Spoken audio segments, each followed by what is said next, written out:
Welcome to the internet, your gateway to adventure. What do I do with the suitcase? By Jaksim.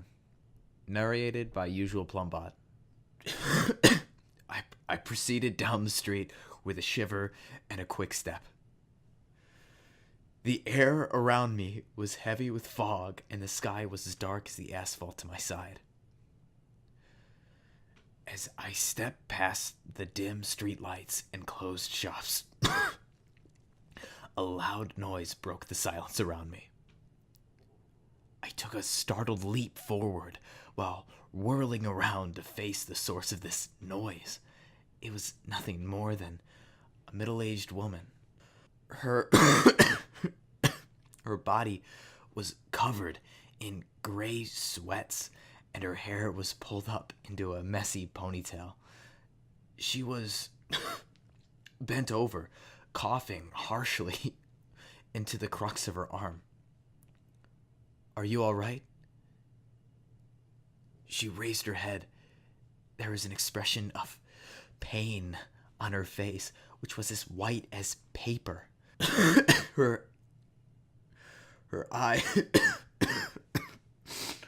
eyes were as big as saucers, and they held heavy black bags underneath them. "I'm fine," she said. I mumbled a simple "okay then," and turned to continue walking. Behind me, I heard the hum of the suitcase's wheels. Her footsteps were loud and frantic. It sounded like she was running. Just as I was about to step to the side and let her pass, the sound of her steps were replaced by a loud thud. When I turned to look at her, I saw the suitcase lying in the street. The girl was face first on the sidewalk. Blood was pooling underneath the spot where her face struck the concrete. "Hey, are you okay?" There was no answer. There was a 24-hour convenience store nearby. I ran inside to call for an ambulance. I couldn't have been inside for more than a minute, but when I returned, something was wrong. The body was gone. Even more bizarre, the pool of blood was gone. The only thing left was her suitcase.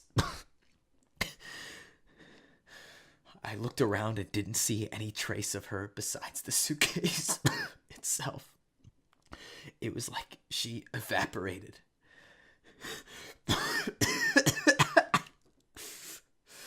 When the paramedic got there, I explained the girl's mysterious disappearance, worrying that she may be mentally ill and in danger.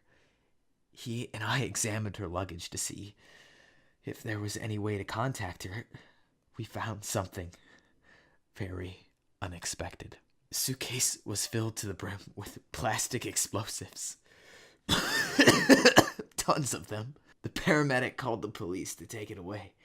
They found a note stuffed in between some of the explosives. It said to bring the suitcase to somewhere by 10 p.m. Cure awaits. There was an address where I said someplace.